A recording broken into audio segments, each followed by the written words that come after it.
好的，昨天的风强宇宙，我现在位置是在高雄鼓山一路53巷其中的一栋民宅，而这民宅里面有因为大树在2楼倒塌了，所以导致呢这个住户受到影响。我们来问一下这个侯小姐，你们这个倒塌的地点在哪里呀？在2楼的那个房间里面。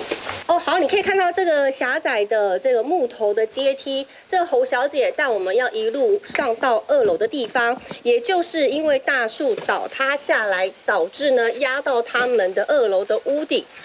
哦，就是这里吗？对，就是这里。啊，那是什么的状况啊？就整个树压下来，墙壁那个整个都倒下来了。哦，这里原本是什么啊？我们的睡觉房间。哦，这个整个屋梁全部都垮了。对，嘿。哦。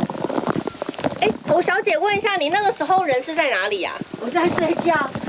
你在睡觉？刚才跑了还好我姐已经出来上厕所了。所以我就叫我姐快点叫那个救护车啊。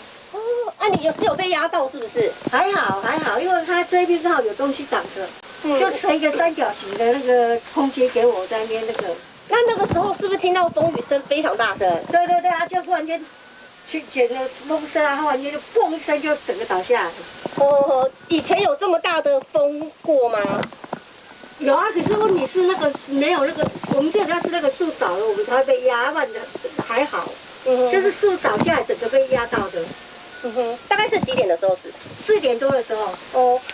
好的，该听到这位侯小姐表示，其实2楼的这个空间呢，原本是他们的卧室，但是现在呢，因为外面的一个路树塌了下来，结果塌了下来，导致呢他们整个的屋梁呢都毁损了，所以整个房间呢基本上都塌了。而当时他正在睡梦当中，一度呢是被有压到，但还好是有惊无险哦。不过事实上呢，因为这一次的高雄呢，在昨天晚上开始，真的是用风强宇宙来形容，尤其是呢半夜大概3点左右，就可以感受到呢这风呢几乎是没有停过的。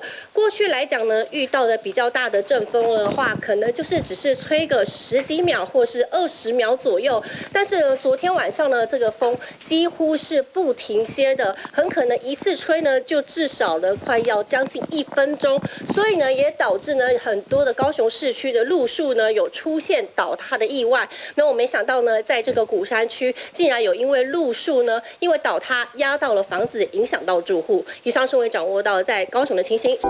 想看最完整的新闻内容，记得下载 TVBS 新闻网 APP。